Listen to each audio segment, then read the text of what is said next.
Il y a toujours eu cette tendance, enfin cette concurrence entre une gauche radicale et une gauche réformiste. Vous voyez, j'hésite, parce que, par exemple, si on prend l'histoire récente, la gauche radicale, c'était le Parti communiste français. Je rappelle quand même qu'il était le premier parti politique français après la Seconde Guerre mondiale, premier parti de la gauche de 1958 jusqu'en 1978.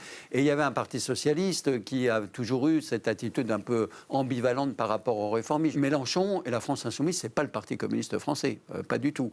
En particulier, Mélenchon le théorise. Ils viennent de publier un livre qui s'appelle « Nouveau peuple, nouvelle gauche », dans lequel il explique qu'on ne peut plus faire comme auparavant, parce que les classes sociales ne sont plus les mêmes, que le peuple n'est pas le même. Il faut créer un peuple révolutionnaire à partir des précarisés, des racisés, des métissés, des créolisés. La nouvelle France, dit-il. C'est la nouvelle France. Et c'est important pour lui, parce qu'il essaye d'aller sur le terrain du Rassemblement national pour défendre une autre conception du peuple et une autre réalité du peuple et de la nation.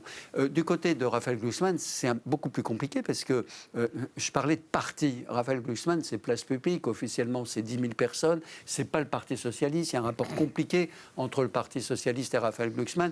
Raphaël Glucksmann s'inscrit et veut s'inscrire effectivement en référence à la social-démocratie, avec un problème. C'est que la social-démocratie dans toute l'Europe est en crise. Et donc la grande question aujourd'hui, c'est une question qui a été déjà posée dans l'histoire du socialisme et de la social-démocratie. Il y a des moments de haute eau et des moments de basse eau. Et à chaque fois, la social-démocratie a réussi comme un phénix à renaître de ses cendres.